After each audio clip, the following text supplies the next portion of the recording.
In the last episode, we talked about some early animal welfare laws. This time, we're going to talk about Martin's Law, which was passed in the British Parliament in 1822. It was named after Richard Martin, who was the Member of Parliament for Galway, and had a reputation for being eccentric. Hi, I'm Carly, and welcome back to the Animal Rights Tour. Now, Richard Martin was known for his love of animals.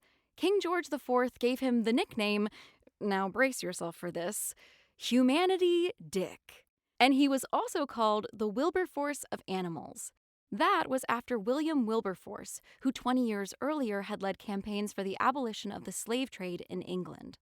Richard tried a few times to get a law passed against cruelty to animals, but failed. It wasn't until 1822 that he successfully introduced another bill to the House of Commons to prohibit cruelty to horses, farm animals, and other cattle.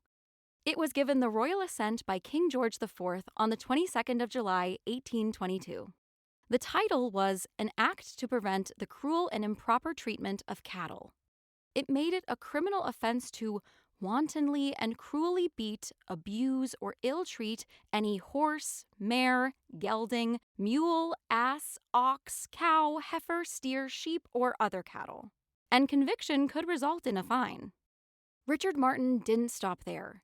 He was keen to ensure that the new law was applied, sometimes getting defendants brought to court. That included Bill Burns, who was charged with cruelty for thrashing his donkey.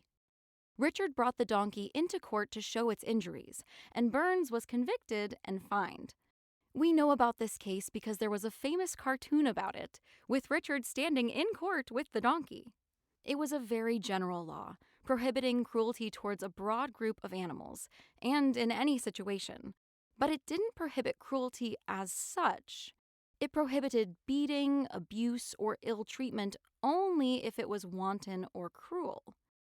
Richard Martin knew this, and in one of the House of Commons debates, he said he would not object to a horse being beaten, but he would protect the animal from being inhumanely treated. Now, this was one of the first major laws on animal cruelty, so it would be wrong to expect too much. But this was a loophole that persists in animal anti-cruelty laws today. Causing harm was only forbidden if it was considered cruel. Martin's Act was one of the most important laws on animal cruelty, and it marked the start of law reforms in England and around the world that prohibited cruelty to animals.